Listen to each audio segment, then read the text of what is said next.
Javeria Sargodha deputy drug controller तहसील शाहपुर फ़हीम ज़िया की report पर अताई के खिलाफ पुलिस थाना शाहपुर सदर ने मुकदमा दर्ज कर लिया।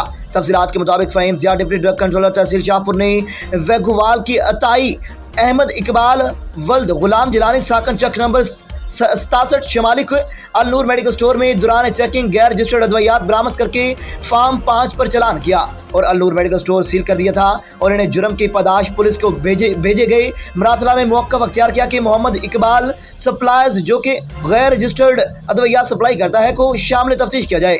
किसी भी मेडिकल स्टोर मालक को यह अख्तियार हासिल ना है कि वो गैर रजिस्टर्ड अद्वियात का धंधा करे।